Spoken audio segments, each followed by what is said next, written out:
संगत इतना जरूरी है। ये वायु चल रही है, ये जब फूलों से गुजरती है तो खुशबू देती है और मैले से गुजरती है तो बदबू देती है। वायु निर्लिप्त है, ना उसमें खुशबू है और ना ही बदबू है। हम में ना अच्छाई है ना बुराई है। जब हम संतों के संग जाते हैं तो अच्छे हो जाते हैं, जब बुरों के संग जाते हैं तो बुरे हो जाते हैं। तो आपको देखना है कि आपको क्या सेलेक्ट करना है। तो राजा चित्रकेतु संतों के संग निकल गया और उसने घोर तपस्या की। उसको संतों ने नारायण कवच का उपदेश दिया। नारायण कवच, ओम नमो नारायण, ओम नमो भगवते वासु। राजा चित्रकेतु संतों के समान हो गए। उसको भगवान ने एक विमान दिया जो उसके मन की गति से उड़ता था। वो कभी इंद्रलोक, कभी स्वर्गलोक, कभी विष्णुलोक, कहीं भी जा सकता था। एक दिन राजा चित्रकेतु अपने विमान में बैठकर कैलाश जाता है। बोलो भोले बाबा की जय। अचानक कैलाश पर्वत पर भोले बाबा अपनी पत्नी के साथ, और वो भी कैसे, गोद में बैठाए हुए माता पार्वती, बगल में नहीं, गोद में। और उनके सामने उनके अनुचर भी बैठे थे, संत भी बैठे थे, भगत भी बैठे। राजा चित्रकेतु ने यह दृश्य देखा, उसे अहंकार हो गया। बोला बनता तो बड़ा बैरागी, बड़ा ज्ञानी, और संतों के सामने अपनी पत्नी को गोद में बैठाए खिला रहा है। गाली देने लगा।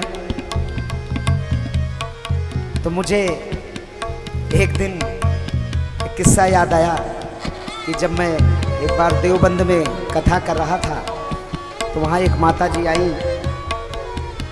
तो वो कहने लगी, मेरी पत्नी भी मेरे साथ थी, तो कहने लगी महाराज आप बहुत ऊंचे बन सकते हो। हमने कहा कैसे? बोले अगर आपकी पत्नी आपके साथ ना रहे तो। वहीं उनका पास में बच्चा था इतना बड़ा। वो बोला सारे भगवान के साथ तो उनकी पत्नियां होती हैं, कौन से भगवान की पत्नी नहीं है? ब्रह्मा के साथ ब्रह्माणी, विष्णु के साथ लक्ष्मी, शिव के साथ पार्वती, राम के साथ सीता और भोले मोहन के साथ राधा। पत्नी हमारी आह्लादनी शक्ति है। अगर जीवन में पत्नी का रोल ना हो तो आदमी कुछ भी नहीं कर सकता। भगवान देवता तो यज्ञ की दीक्षा और आहुति भी स्वीकार नहीं करते जो अपने पत्नी के साथ नहीं देते। राजा चित्रकेतु गाली देने लगा। भगवान भोलेनाथ हंसते रहे, लेकिन माता पार्वती को क्रोध आ गया। उन्होंने चित्रकेतु को शाप दे दिया। बोले जा तू राक्षस हो जा। और चित्रकेतु माता के चरणों में अपने भूल की क्षमा मांगने लगा। माता मुझसे भूल। तो भगवान ने कहा कि देखा हमारे भगवान के भक्तों का असर। बोले क्या? बोले इसके पास भी पावर है आपको शाप देने का, लेकिन उल्टे में ये कुछ बोला नहीं। ये चाहता तो पलट के आपको भी शाप दे सकता था, लेकिन इसने आपका शाप स्वीकार कर लिया। और वही राजा चित्रकेतु वृत्रासुर के रूप में पैदा हुआ, जिसको इंद्र ने दधीचि ऋषि के हड्डियों से बने हुए वज्र के द्वारा मारा और मोक्ष को प्राप्त हुआ। बोलो चित्रकेतु महाराज की। तो यहाँ पर कथाएं अनंत हैं, अलौकिक। मन नहीं भरता, कहते जाओ कहते जाओ। हरि अनंत हरि कथा अनंता, गावहि सुनहि जो बहुविध संता। हरि अनंत हरि कथा अनंता, गावहि सुनहि जो बहुविध संता। गावहि सुनहि जो बहुविध संता। हरि अनंत, उसकी कथा आनंद, इसको कोई नहीं गा सकता। हर जीव अपने अपने सामर्थ्य और शक्ति के अनुसार उसके नाम गुणों की चर्चा करता है। तो मेरे में तो कोई सामर्थ्य भी नहीं है, मेरे में कोई ज्ञान भी नहीं, मैं तो उसके रज के कण का भी कण नहीं। हाँ, मैं उसका जरूर हूं, वही मेरा परम पिता है। सभी जितने भी यहाँ भक्त बैठे सभी प्रभु की संतान है, एक ही परम पिता परमेश्वर की संतान है। हम प्रायः भूल जाते हैं काम के कारण, क्रोध के कारण, मोह और लोभ और अहंकार के कारण। आइए हम एक भजन यहाँ करते हैं और फिर आगे की कथा प्रारंभ करें। बोले भागवत भगवान के जय।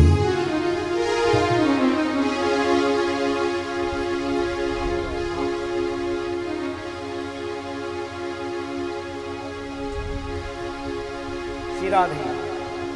सुख में सभी साथ देते हैं, लेकिन दुख में प्रायः लोग साथ छोड़ देते हैं। मेरे साथ आए हुए एक चेले ने कहा, बाबा जल्दी से दूसरी कथा रख लो।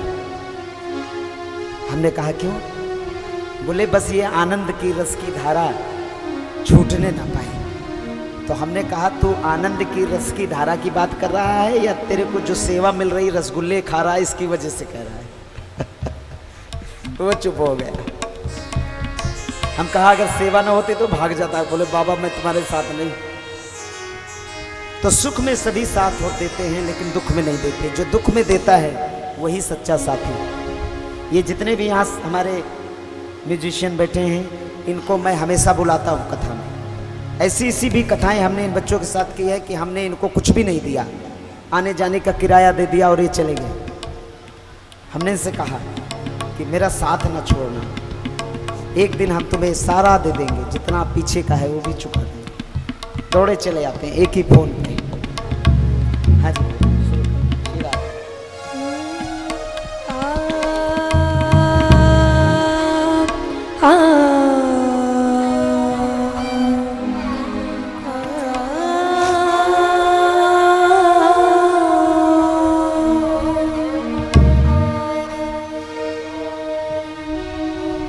सुख के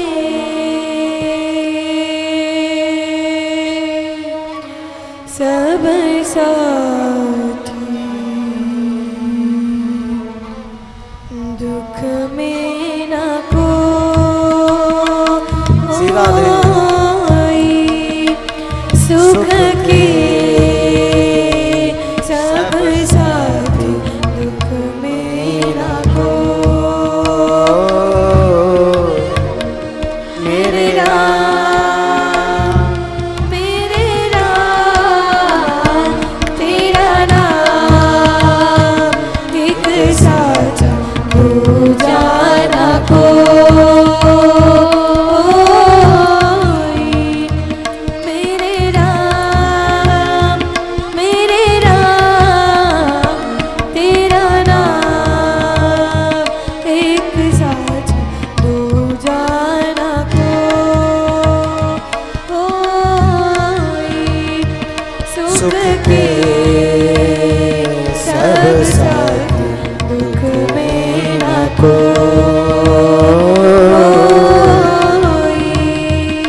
मेरे राम मेरे श्याम तेरा नाम एक साचा दूजा न कोई।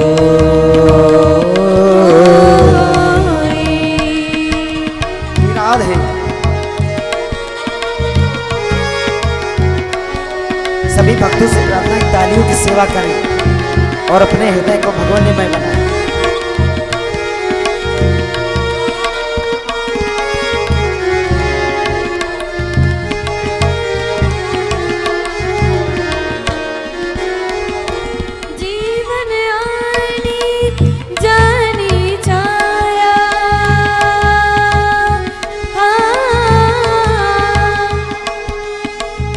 जीवन आने जाने छाया,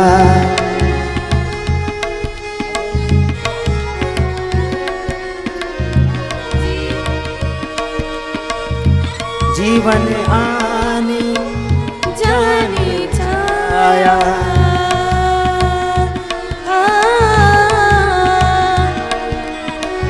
जीवन आने जाने छाया, झूठी माया झूठी काया, झूठी माया झूठी काया।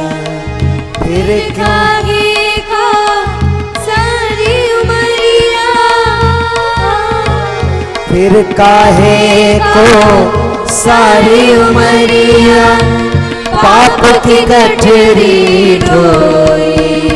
सुख के सब साथ दुख में न कोई।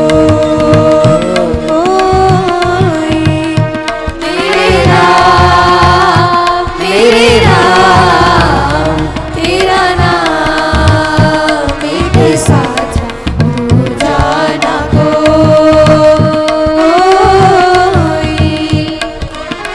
श्री राधे।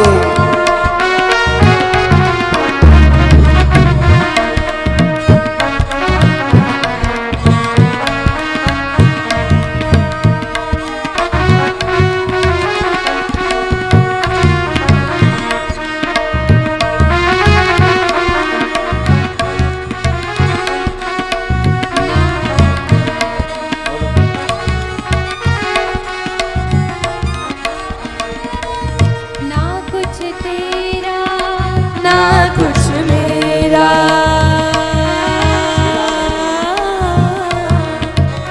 ना कुछ तेरा ना कुछ मेरा। ये जग जोगी वाला तेरा। राजा गोया रंग सभी का, जय हो। राजा होया रंग सभी का, अंत एक सा होई। सुख के सब साथ दुख में न कोई। मेरे राम तेरा नाम एक साथ दूजा न कोई।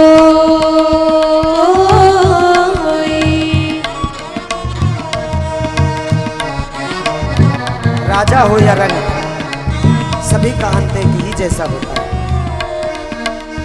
तो फिर क्यों ना हम प्रभु के ही शरण में चले जाएं और अपने इस जीवन को धन्य बनाएं। श्री राधे।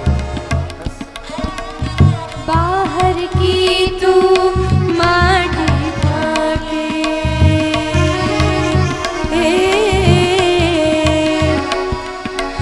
बाहर की तू माटी खाके, मन के भीतर क्यों ना जाके। श्री राधे। उजले तन पर मान किया तो, उजले तन पर मान किया और मन की मैल न धोई। सुख के सब साथ दुख में न कोई।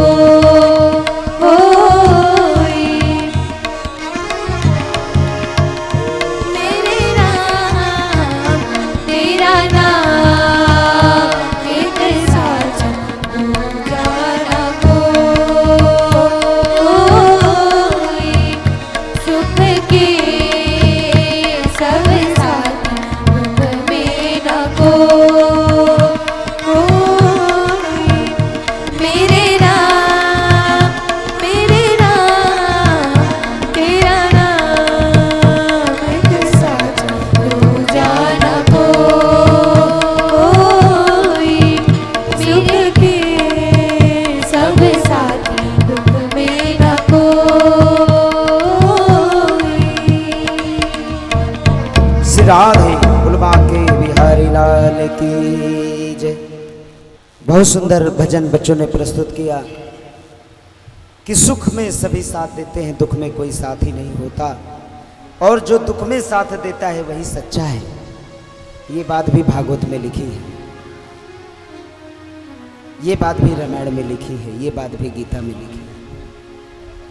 आपतकाल पर नारायण वासुदेव श्री कृष्ण गोविंद हरे मुरारी, हे नाथ नारायण वासुदेव। ताऊ जी आप लोग के लिए भी है, ये भक्ति भाव है, ताली के साथ।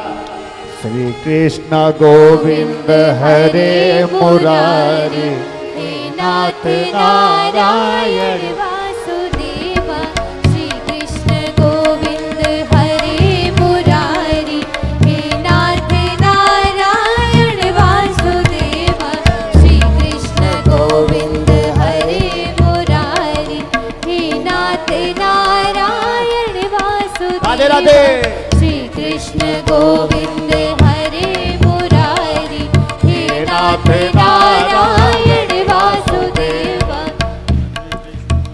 बोले बाके बिहारी लाल की। भगवान ने कहा ऐसे तो आवाज आएगी नहीं, अगर हम माइक बंद करवा दें तो आवाज आ जाएगी। हमें हमेशा किसी भी काम को निगेटिव में नहीं जीना है, उसे हमेशा पॉजिटिव में लेना है।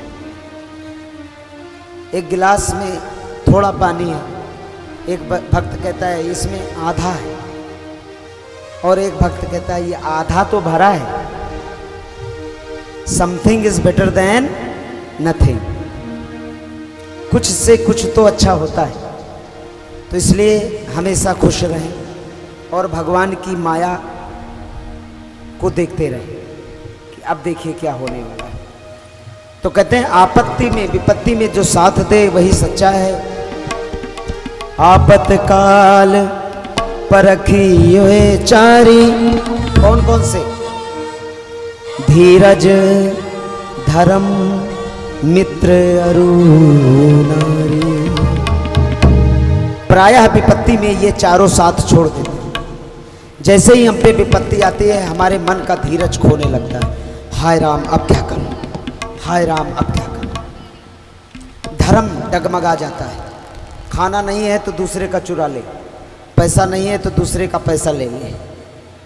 दोस्त भी आसपास से निकलने लगते हैं मुंह छुपा के कि कहीं ऐसा ना हो महाराज जी आवाज दें कि प्रभु कथा करा लो। बोलो भागवत भगवान की जय। मुझसे लोग बचते हैं। हम जब किसी से पास जाते तो वो बहुत बचता है, कहीं ऐसा ना हो कि ये कथा की बात करने लगे, फंस जाएंगे 7 दिन। बोलो भागवत भगवान की। और प्रायः पत्नियां भी, सबकी बात नहीं है, प्रायः जब पति पर विपत्ति आती है तो वो कहती है देखो मैं मम्मी के यहाँ जा रही हूँ, और जब तुम्हारी विपत्ति खत्म हो जाए तो फोन कर लेना। बोलो माँ के बिहारी लाल की। लेकिन सच्ची पत्नी तो वही है जो विपत्ति में अपने पति का साथ। भगवान श्री राम को वनवास हुआ था, सीता को नहीं, लक्ष्मण को नहीं, केवल राम जी को। लेकिन उनसे प्रेम रखने वाले श्री लक्ष्मण जी भी 14 वर्ष के लिए चले, उसके पीछे पीछे सीता भी चली। भगवान ने कहा बड़े कष्ट मिलेंगे।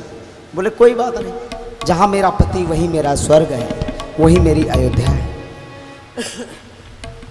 तो इन चारों को हमें परखना चाहिए विपत्ति काल में। तो इस प्रकार से राजा चित्रकेतु का जीवन धन्य हुआ, नारायण कवच से सुरक्षित। आगे की कथा में हम बढ़ते हैं। मृणाल बाल बल्लरी तरंग रंग द्रोलते लताग्रलासलीललो लोचनावलोकन। श्री सुखदेव जी महाराज राजा परीक्षित को गंगा तट पर कथा सुना रहे हैं और अपने कन्हैया का ध्यान करते हुए उनके एक एक अंगों का स्मरण कर रहे हैं और कह रहे हैं कि राजा परीक्षित, महाराज कश्यप जिनसे देवता और दानव दोनों उत्पन्न हुए, उनमें प्रायः परस्पर बैर रहा करता था, परस्पर बैर रहा करता था। इधर देवताओं ने स्वर्ग का राज पा लिया, वृत्तासुर को मार डाला। अब इधर जो असुरों की माता थी, कौन थी असुरों की माता? दिति। वो कश्यप जी के पास गई, उसने कहा मुझे देवताओं को मारने वाला पुत्र चाहिए। हंतारणम पुत्रस्य प्राप्तिम यत्य देवः शुरः। बोले ऐसा पुत्र जो देवताओं को मार डाले, उनका विनाश कर दे। अब बताओ, एक ही पिता भला अपने दूसरे पुत्र को कैसे मारने का आशीर्वाद दे सकता है? आप सोचिए। तो यही हम भी तो करते हैं। हम भगवान के मंदिर में जाते हैं, कहते हैं हे भगवान मेरे शत्रु का नाश कर दे। अब जो तेरा शत्रु है वो भी तो प्रभु का ही बनाया है। तो अगर तू अपने शत्रु के नाश के लिए भगवान के मंदिर जा रहा है तो भगवान कब खुश होंगे बताओ ना, है ना सही? तो कश्यप महाराज ने कहा ये तो बड़ी। और एक है पयोव्रत कथा। पयोव्रतेन ये तो पुंसवनम भागवतम रसालम रसज्ञम श्री सुखदेवस्य महामुनि। वो कह रहे हैं कि ये इतनी रसाल है कि इसको बार बार सुनना चाहिए। तो बोले पयोव्रत सुन ले, सबसे पहले तू पयोव्रत, फिर पुंसवन सुनाएंगे तुझे। तो आइए हम सब भी सुने। ये हमारे प्रभु के लिए भी है, माताओं के लिए भी, सबके लिए है। जो कोई भी भगवान नारायण को खुश करना चाहता है वो इस व्रत को कर ले। केवल 12 दिन का है। देखिए आप पे नारायण की कृपा कैसे बरे। बोलो नारायण हरि महाराज की। यहाँ पर उपस्थित सभी भक्तों को सूचना दे दें कि ये ट्रस्ट दिन प्रतिदिन एज सुन एज ये आगे की ओर बढ़ रहा है आपकी कृपा से। तो इस ट्रस्ट का एक पद खाली था, तो एक भक्त आए, बोले जी ये पद हमें दे दो, मैं करूंगा इसके लिए। इतनी भक्त वत्सलता, इतनी दयालुता मैंने कभी किसी के हृदय में नहीं देखी। लोग पदों से भागते हैं कि कहीं हमें कोई काम ना करना पड़े। तो हमारे बीच उपस्थित श्री नारायण हरि जी महाराज का मैं आभारी हूँ कि उन्होंने इस ट्रस्ट का मेरठ और मुजफ्फरनगर मंडल का जो अध्यक्ष का काम है वो संभाल लिया। तो मेरठ और मुजफ्फरनगर मंडल में जो भी कथाएं होंगी वो श्री नारायण हरि जी के पास रजिस्टर्ड होंगी। बोलो नारायण हरि महाराज की। मैं बार बार उनका नाम लेता हूँ और अपने जीवन को धन्य बनाता हूँ। आगे की कथा में आ रहा है नाम और कीर्तन का महत्व। तो इस प्रकार उन्होंने कहा सुन लो पयोव्रत, आप भी सुन लो। तो कश्यप ने कहा कि देख भाई दिति, तुझे जो है 12 दिन तक केवल दूध पी के रहना। 12 दिन तक केवल पयोव्रत, पयो माने दूध, केवल दूध पीना है। और भगवान का ओम नमो भगवते वासुदेवाय, ओम नमो नारायणाय का जाप करना है। उसने कर लिया, भगवान खुश हो गए, नारायण आ गए। अब दिति से बोले वरदान मांगो। तो दिति ने कहा कि मुझे देवताओं को मारने वाला पुत्र चाहिए। भगवान फिर फंस गए, बोले जाओ भाई दिया, लेकिन इसके लिए भी तुम्हें 1 वर्ष का व्रत करना पड़ेगा। बोले बताओ। बोले 1 वर्ष तक तुम्हें एक ही अन्न खाना है। 1 वर्ष तक तुम्हें सर के ऊपर पछौरी डाल के ही घर से बाहर निकलना है। 1 वर्ष तक तुम्हें किसी तरह किसी को लड़ाई डांट गाली गलौज नहीं करनी। 1 वर्ष तक तुम्हें किसी की बुराई नहीं करनी। 1 वर्ष तक खूब बड़ों की सेवा करनी। कर पाओगी? बोली हाँ जी मैं प्रभु। माता दिति ने वो व्रत शुरू कर दिया और धीरे धीरे धीरे उनके गर्भ में वो पुत्र पलने लगा जो देवताओं को मारने के लिए आ रहा था। इंद्र घबरा गया, वो बोला अब तो मेरा नाश संभव है। वो झटपट माता दिति के आश्रम पे ब्राह्मण वेश बना के आ गया और माता दिति की सेवा करने लगा। कभी बर्तन साफ करता, कभी लकड़ी लाता, कभी हवन के लिए समिधाएं लाता। वो क्यों कर रहा था कि मैं माता के व्रत में त्रुटि कब पाऊं, त्रुटि, और झट इसके पुत्र का नाश कर दूं। एक दिन माता दिति भोजन के बाद बिना मुंह धोए सो गई।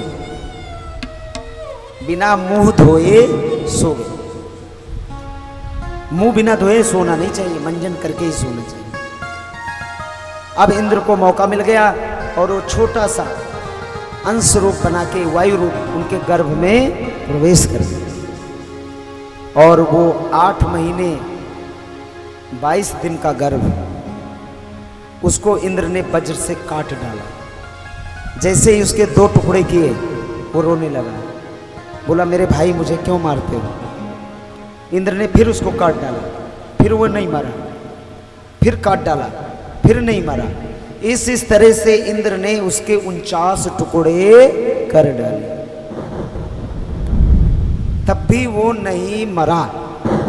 अंत में बोला मेरे भाई तुम मुझे बाहर तो आने दो, मैं तुम्हें नहीं मारूंगा, उल्टे मैं तुम्हारा सहयोगी बन जाऊंगा। इंद्र ने कहा अगर ऐसी बात है तो बाहर आ जाओ। और वो दिति के गर्भ से एक एक करके 49 पुत्र उत्पन्न हुए। उनका नाम पड़ा मरुदगण। मरुदगण वायु। जब किसी पे विपत्ति आती है, विपत्ति, तो कहता है भगत इस समय भैया मेरे ऊपर 49 बयार चल रही है। ये 49 बयार रावण पे आई थी लंका में।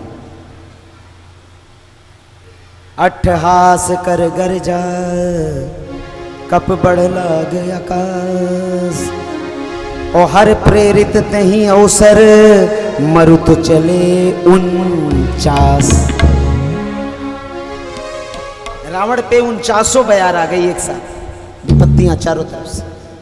इंद्र ने उनको अपनी तरफ बुला लिया, गले लगाया और माता से क्षमा मांगी। बोली माता मुझसे भूल हुई, मैंने तेरे गर्भ का नाश करना चाहा, लेकिन भगवान की कृपा से यह गर्भ नष्ट नहीं हुआ। और तो यहाँ पर माता दिति की कामना विफल हो गई। अब वो दोबारा फिर उसने प्रयास किया, फिर से प्रयास किया कि मैं फिर से जो है देवताओं को मारने वाला पुत्र प्राप्त करूं। इसके बाद फिर उसने कश्यप से प्रार्थना की और इस बार उसे 2 पुत्र हुए। एक का नाम हिरणाक्ष और एक का नाम हिरण्यकशिपु रखा गया। हिरण्यकशिपु ने चारों तरफ त्राही त्राही मचा दी। पीछे 3 स्कंध में इसकी कथा आई थी और ये 7वें स्कंध में फिर से आई है। वहाँ सूक्ष्म थी, यहाँ विस्तृत है। तो हिरण्यकशिपु ने 10,000 वर्ष तक कैलाश पर तपस्या की और वर पाके लौटा और वो अमर हो गया। भगवान ने कहा कि मैं अमरता तो नहीं दे सकता, कुछ और मांगो। तो हिरण्यकशिपु ने कहा ना मैं अंदर मरूं, न मैं बाहर, न ऊपर न नीचे, न अस्त्र से न शस्त्र से, न आदमी से न राक्षस से, न दिन में न रात, किसी से। बोला अमर।